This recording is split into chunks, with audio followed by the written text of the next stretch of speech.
ശ്രീകണ്ഠപുരത്ത് കൂത്തുപറമ്പ് രക്തസാക്ഷി അനുസ്മരണം നടന്നു. പരിപ്പായിൽ നിന്ന് യുവജന പ്രകടനവും വൈറ്റ് വാളണ്ടർ മാർച്ചും ആരംഭിച്ചു. ശ്രീകണ്ഠപുരം ടൗൺ സ്ക്വയറിൽ നടന്ന പൊതുസമ്മേളനം സജീവൻ ശ്രീകൃഷ്ണപുരം ഉദ്ഘാടനം ചെയ്തു.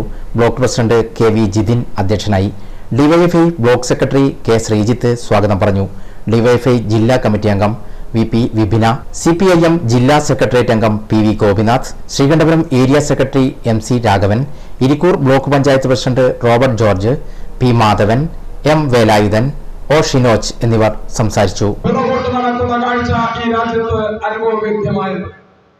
ആ ഒരു പശ്ചാത്തലത്തിലാണ് കേരളത്തിൽ വിദ്യാഭ്യാസ കച്ചവടത്തിന്റെ പരദീസയാക്കി നാടിനെ മാറ്റാൻ അന്ന് ഈ നാട് ഭരിച്ചിരുന്ന കരുണാകരന്റെ നേതൃത്വത്തിലുള്ള വലതുപക്ഷ ഗവൺമെന്റ് ഈ കേരളത്തിൽ പരിശ്രമിച്ചത്.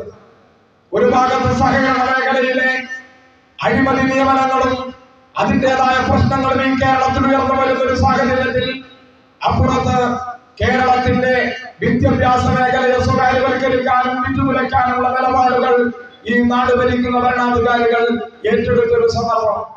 ആ സന്ദർഭത്തിലേക്ക് കേരളത്തിലെ ഗവൺമെന്റ് പോകാനുണ്ടായ കാരണം 1990കളുടെ തുടക്കത്തിൽ നമ്മുടെ രാജ്യത്ത് ആഗോളവൽക്കരണ, ഉദാരവൽക്കരണ, സ്വകാര്യവൽക്കരണ നയങ്ങളെ അപ്പാടും അതിവേഗത്തിൽ ഈ ഇന്ത്യ രാജ്യത്ത് നടപ്പിലാക്കാൻ ഈ രാജ്യം ഭരിക്കുന്നവർ പരിശ്രമിച്ചതിന്റെ പശ്ചാത്തലത്തിലാണ് കേരളത്തിൽ ഈ നയവ്യതിയാനം ഉണ്ടായത്.